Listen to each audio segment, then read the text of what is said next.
Pierre-Alexandre Pernaut, comme je l'ai dit tout à l'heure, vous êtes le nouveau président de l'OIP, délégation territoriale du Var, mais également vice-président de la FPI en charge du territoire varois.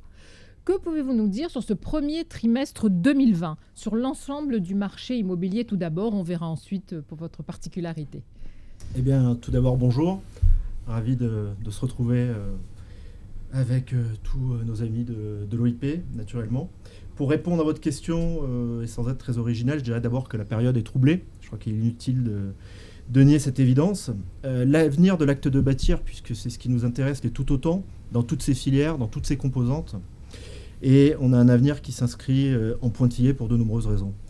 Nous voir ressembler aujourd'hui au sein de l'OIP, avec les différentes fédérations, que je remercie à nouveau, mais aussi les agences d'urbanisme qui pensent le territoire de demain, c'est pas une posture. Ça fait en effet 25 ans, désormais, que cette plateforme d'échange interprofessionnel a été créée pour être un espace de dialogue constructif avec tous les décideurs, qu'ils soient économiques ou politiques. Il pourrait paraître indécent, Elsa, de parler d'un secteur qui a mieux résisté que d'autres dans cette période aussi complexe. Mais concentrer les efforts sur les secteurs qui sont à l'arrêt depuis le début de la crise sanitaire n'est pas antinomique avec la prise de conscience qui est vraiment nécessaire aujourd'hui des pouvoirs publics, État comme collectivités territoriales, des effets et de la crise qui nous attend pour l'année 2021 et 2022. En effet, sauver les emplois d'aujourd'hui, c'est aussi important que de préserver ceux de demain. Le plan de relance a concentré ses efforts aujourd'hui sur la rénovation thermique. Nous nous en félicitons, mais on n'a pas su afficher d'ambition sur le logement neuf.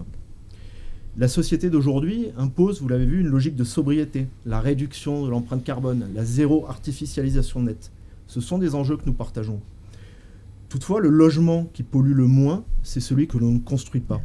Et c'est la logique du moment, cette logique de décroissance ou de stagnation, qui nous préoccupe vraiment au plus haut point. Alors là, on vient de voir une analyse globale pour le monde de l'immobilier. Je voudrais maintenant, si vous en êtes d'accord, qu'on s'arrête plus particulièrement sur votre marché, c'est-à-dire le logement neuf. Alors, le marché du logement neuf, on va dire qu'il est en zone rouge, très clairement. Pourquoi ? Parce qu'on a une baisse de la délivrance des permis de construire qui est très très importante depuis maintenant un petit moment. À l'échelle nationale, d'ailleurs, on pourrait en parler, dire quelques mots. À mi-2017, c'est pas la préhistoire, on avait 500 000 autorisations de permis de construire sur 12 mois glissants, 500 000 logements. À mi-2020, on en a 400 000. Donc ça fait 100 000 logements et entre 2 et 300 000 emplois qui seront perdus. En effet, un logement, c'est 2,5 à 3 emplois pendant 2 ans, emplois pérennes, emplois non délocalisables. Donc la baisse de logements neufs d'environ 1000 logements dans le Var aura des conséquences très fortes, notamment sur les entreprises du BTP, dont les carnets de commandes vont fatalement s'amenuiser. Et il y aura également des pressions sur les prix. Mais ce n'est pas le seul effet. On a également une production de logements sociaux qui est importante, puisque 3 logements sociaux sur 4, en tout cas pour l'année 2019, étaient réalisés par des promoteurs privés qui les vendent en VFA aux offices d'HLM, aux bailleurs sociaux. On comprend bien qu'à partir du moment où on va produire moins, on produira moins de logements sociaux. Les logements sociaux s'adressent aux personnes les plus modestes, donc c'est une mission essentielle, mais pas que. Parce que je ne sais pas si on a conscience qu'en France, on a 11 millions de personnes qui vivent dans des logements sociaux. Également, un chiffre qui parlera, dans le Var, on a 26 000 personnes qui sont en attente de logements sociaux. Et actuellement, dans les années futures, on va descendre en dessous d'une production de 1000 logements par an. Donc à partir de là, notre mission, on ne va plus pouvoir la remplir. Et puis, pour continuer, je dirais, sur les effets collatéraux de la production des logements neufs, on a bien sûr des incidences sur les entreprises de l'acte de Giray, qui vont avoir moins de perspectives, moins de travail sur des nouvelles résidences, donc les syndics de copropriété, pardon. Ça va avoir des influences également sur le marché de l'ancien, puisque s'il y a moins de production neuve, ça fait réaugmenter les prix de l'ancien, et ça risque de rompre la fluidité dans un marché qui reste, jusqu'à aujourd'hui, relativement vivant et relativement dynamique. Et le marché de l'ancien, c'est les agences immobilières, mais c'est aussi les entreprises du BTP, puisque quand il y a des nouvelles mutations, des nouvelles ventes, il y a forcément des entreprises qui interviennent pour rénover, pour changer l'habitat. Et puis enfin, Marc nous en parlera certainement tout à l'heure, mais si les prix continuent à augmenter, faute d'offres, les gens vont continuer à s'éloigner dans les secteurs oui. périurbains et on risque de nouveau d'étaler la construction, alors qu'aujourd'hui, c'est l'effet inverse qu'on recherche, puisqu'on nous demande de concentrer le logement justement pour consommer moins d'espace. Donc ça, c'est une vraie question. Merci beaucoup Pierre-Alexandre. J'aimerais maintenant, messieurs, avoir vos réactions sur ce que vient de dire notre président. On pourrait démarrer avec le BTP. Alors Cyril Bollier, quelle est la situation des entreprises du BTP dans le Var aujourd'hui ? Alors, je vais prolonger effectivement les propos du président, à ceci près que pour le moment, la crise sanitaire n'a pas montré d'effet particulier sur les entreprises de bâtiments et travaux publics. On peut s'en réjouir, on n'a pas de défaillance en masse ni de licenciements, de vagues de licenciements à constater. J'en veux pour preuve les derniers chiffres que nous avons à disposition sur l'emploi. L'effectif salarié est resté relativement stable à 21 500 salariés pour le département. Et l'intérim, lui, par contre, il a joué son rôle de variable d'ajustement en plongeant de 22% sur le début de l'année. Alors, concernant l'activité, ce qu'il faut retenir, c'est qu'actuellement, le BTP vit encore sur ses acquis de mars 2020. D'accord ? Les carnets de commandes étaient suffisamment bien remplis, donc les entreprises exécutent ce carnet de commandes. Mais on est rattrapé par des chiffres qui donnent un peu le vertige en termes de prévisions catastrophiques. Moins 25% de mise en chantier de logements sur les 7 premiers mois de 2020 par rapport à 2019. Moins 36% d'appels d'offres, donc les marchés publics qui sont à l'arrêt. Et surtout 48% de baisse des permis sur le deuxième trimestre 2020 par rapport au deuxième trimestre 2019.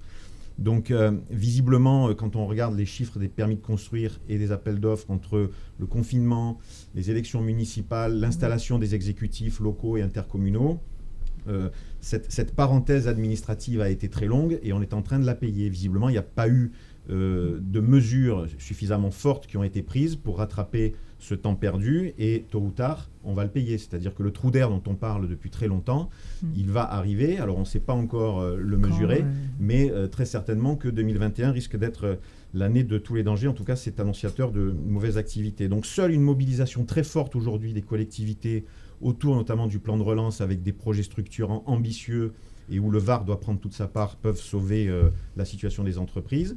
Et si on doit la résumer en conclusion, donc le BTP est en train, tant bien que mal, de réussir sa reprise d'activité. Par contre, la relance, elle reste à faire. Absolument, merci beaucoup. On reviendra vers vous tout à l'heure pour justement parler de l'État sur ce territoire varois, de la maison individuelle, puisque vous vous exprimerez également au nom du pôle Habitat FFB. Mais avant cela, j'aimerais que nous évoquions le logement social. Avec vous, Martial Aubry, vous êtes vice-présidente de l'association régionale des HLM Provence-Alpes-Côte d'Azur et Corse. Est-ce qu'on peut dresser un état des lieux avec les conséquences sociales qui forcément en découlent ? Oui, bien sûr. Bonjour Elsa. Le constat n'est pas très différent de ce qu'a pu faire par exemple la Fédération du bâtiment, puisque nous, effectivement, on vit aussi un peu sur nos acquis. Et nous sommes sur des temps dans le logement social où les effets mettent un certain temps à produire des réels, enfin les causes produisent des effets plus tard. Alors pour finir de planter le tableau qu'a présenté le président Pernaut sur le logement social dans le Var. Aujourd'hui, on a un parc de 50 000 logements sociaux dans le Var et on attribue 4 000 logements par an. On a une demande de plus de 30 000 logements, ça a été également dit. Donc ça veut dire qu'aujourd'hui, malgré les très bons chiffres de production qu'on a connus ces dernières années et qui sont encore dans les tuyaux en ce moment, on a un vrai problème entre l'offre et la demande. Donc s'il devait y avoir une question qu'on se pose, est-ce qu'il est opportun de continuer à produire des logements sociaux ? La réponse est oui. On est très très loin d'avoir satisfait la demande. À titre aussi de complément par rapport à ce qu'a dit Pierre-Alexandre, un Français sur deux au cours de sa vie a vécu à un moment ou à un autre en logement social.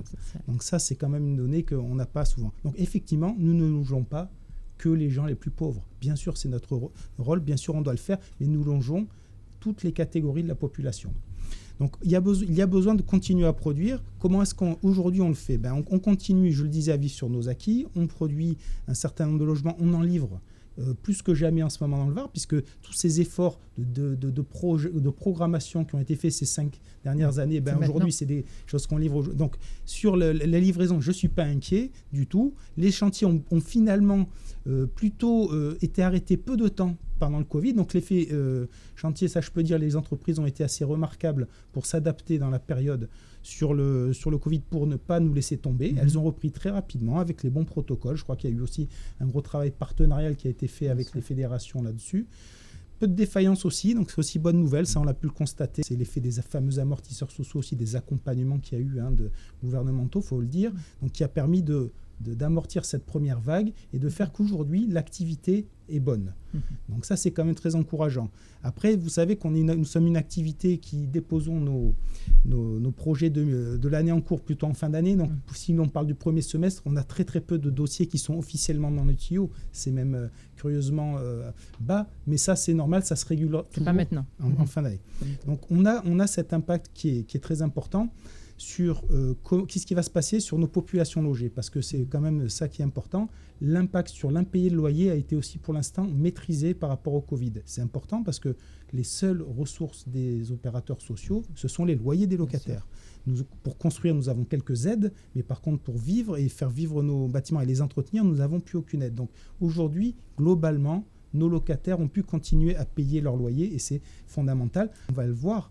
On a besoin dans les années à venir de mobiliser énormément d'argent sur la production neuve, mais pas que. On parle beaucoup de production neuve, mais les bailleurs sociaux ont un parc de 50 000 logements, ça s'entretient.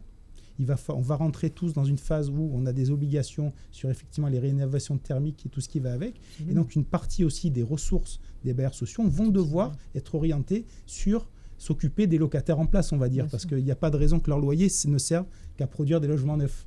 Il faut aussi qu'ils servent à améliorer leur habitat. Donc il ne faut pas oublier cette composante-là, mais qui regroupe tout à fait ce qu'on dit, ce que nous disons là dans le cadre de l'OIP, où ça va occuper aussi des entreprises qui vont avoir besoin d'avoir un savoir-faire pour nous accompagner dans ces rénovations. Très bien, merci beaucoup Martial Aubry pour ces précisions. Cyril Bollier, je reviens vers vous puisque vous allez également prendre la parole pour le pôle habitat FFB. Que peut-on dire pour le premier semestre 2020 ? En tout cas, quels sont les chiffres ou les données que vous pouvez nous fournir ? Oui, le pôle habitat FFB, effectivement, c'est le nouveau nom qui a été trouvé. Il rassemble au sein de la FFB donc des promoteurs, des constructeurs de maisons individuelles et des aménageurs. La maison individuelle, elle continue sa baisse. Dans le département, c'est un marché qui a été certes moins impacté par la crise sanitaire parce que c'est des chantiers moins complexes avec moins de coactivité, donc des chantiers qui ont pu se poursuivre malgré tout. Mais on a des chiffres, nous, qui nous inquiètent là aussi en termes de perspective. Les chiffres actuellement, c'est moins 16% dans les ventes de maisons individuelles au sein de la région Provence-Alpes-Côte d'Azur au niveau donc régional à fin août 2020 et moins 33% de permis de construire dans les maisons individuelles à l'échelle du département. C'est, à titre d'exemple, 794 permis de construire au premier semestre 2020 contre 1181 l'an dernier. Alors les principales causes de cette dégradation, c'est ce qu'on dit depuis très longtemps, c'est les décisions prises au niveau du gouvernement, les arbitrages qui ont été pris notamment dans la loi de finances l'an dernier, qui produisent les effets que l'on attendait, c'est-à-dire la réduction du prêt à taux zéro et puis la suppression de l'APL accession. Voilà qu'il y a un lien très direct entre les décisions qui sont prises au plan politique et ce qui se passe sur le terrain.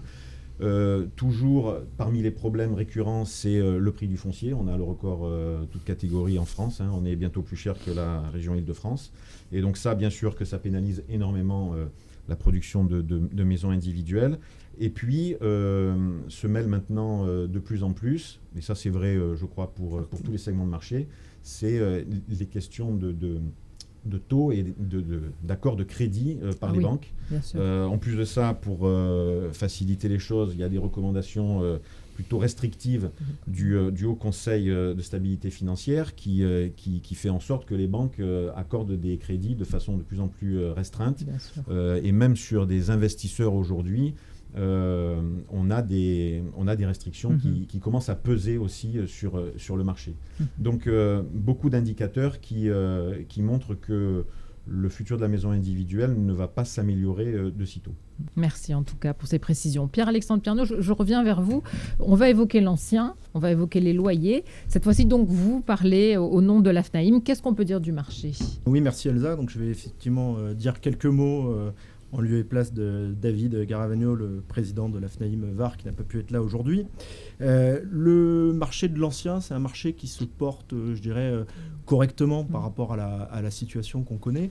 Il y a eu vraiment un rebond assez fort, c'est ce qu'on entend, c'est ce qu'on lit depuis, je dirais, le déconfinement, avec une situation de frustration et donc une vraie volonté d'achat qui s'est manifestée, avec aussi des changements d'usage, des gens qui ont voulu acheter plus grand ou avec un espace extérieur. Et ça s'est concrétisé quand même par une vraie reprise des ventes. Ne nous y trompons pas quand même, c'est un marché qui, à la fin de l'année, aura certainement une décroissance comprise entre 15 et 20%. Toutefois, sur une année, en comparaison avec une année 2019 qui était exceptionnelle, puisqu'on avait dépassé le million de transactions, et donc cette année, on sera 15 à 20% en dessous. En ce qui concerne le VAR, on a une activité qui, à la fin du premier semestre, ou plutôt sur 12 mois glissants à la fin du premier semestre, comparé au 31 décembre 2019, donc avant Covid, se réduit, se contracte, mais de 8%, avec 32 000 transactions sur 12 mois glissants à fin 2019, contre 30 776 aujourd'hui, ce qui est assez correct. Les prix se stabilisent, voire augmentent sur Toulon, et les loyers, aujourd'hui, s'établissent, là encore pour la commune de Toulon, à 12,7, c'est le loyer d'annonce médian. Pour 11,3, c'est le loyer en cours médian, donc la réalité des locations. Donc un message de prudence, mais quand même une année où il y a eu un redressement, il me semble plutôt intéressant. Absolument, et merci de le noter. Messieurs, merci beaucoup pour toutes ces précisions. Je voudrais qu'on arrive à clôturer ce tour de table avec vous, Marc Esponda, qui est directeur adjoint de l'ODA du Var. Est-ce qu'on peut faire un point sur une dynamique varoise? Est-ce qu'on peut parler des différences sur ce territoire et puis aussi parler du positionnement du Var sur l'ensemble d'un territoire qu'on pourrait voir de façon plus vaste? Oui, bonjour. C'est important de ne pas oublier ce qui se passait avant cette crise. Même si on ne sait pas ce que ça va devenir sur un peu toutes nos activités. J'avais un peu 3 chiffres à donner. 7400. 7400, c'était le nombre d'habitants supplémentaires que le Var a accueilli entre 2012 et 2017. C'est beaucoup plus que la période antérieure. C'est 30% en plus. Et c'est surtout un taux dans la région, 0,72 par an, qui est quasiment 2 fois ce qu'on rencontre en PACA. Donc une très forte dynamique démographique. C'est la 19e en France, le Var c'est le 22e département, on fait un petit peu mieux que notre position. Un petit signal quand même, la croissance démographique s'explique quasiment exclusivement maintenant par l'attractivité migratoire. Avant on avait plus de naissances que de décès, là on est dans un registre où on a plus de décès que de naissances. Je ne parle pas de cette année, mais je parle de ce qui se passait avant. C'est un signe de vieillissement, donc ça doit interpeller aussi les moteurs de notre attractivité. Le deuxième chiffre qui va rentrer à l'intérieur du Var, c'est la part que prend Provence-Méditerranée, donc le gros paquet qui est entre Saint-Cyr et le Lavandou, dans la croissance varoise. C'est 42%, c'est inédit depuis 25 ans. En gros, il y a eu un effort, notamment au travers de la production de logements, qui fait que cette croissance de logements a été portée pour la première fois depuis très longtemps par, on va dire, le centre économique de notre département. Le littoral est aussi a beaucoup progressé. On était en stagnation avant. Maintenant, on a gagné 1200 habitants par an. Et donc, en contrepartie, quelque part, le moyen Var s'est un peu calmé, entre guillemets. On a plus que 3000 habitants par an, alors qu'avant, on était sur 4400. Donc, une petite bascule vers le centre. Qu'est-ce que ça va donner dans les mois qui viennent? Je serais incapable pour l'instant de vous le dire. Le dernier chiffre, c'était de replacer notre métropole toulonnaise dans son contexte, on va dire, concurrentiel. C'est 7,2. C'est 7,2 logements pour 1000 habitants entre 2017 et 2019, donc hier, en fait. C'est aussi bien que la moyenne régionale, c'est mieux que ce qui s'est produit sur Aix, Marseille et Avignon. C'est un même niveau que Nice. Et c'est toujours porté pour moitié et un peu plus par Toulon hier et la Seine. Et puis, il y a des petits effets d'opération, comme par exemple Saint-Mandrier apparaît comme un gros pourvoyeur de logement. Pas certain que dans les années qui viennent, Saint-Mandrier puisse continuer à être dans cette dynamique, mais chacun y met un peu son écho dans cette progression globale. Voilà ce que je voulais vous partager. Merci beaucoup, merci à vous tous pour ces précisions sur le baromètre premier semestre 2020.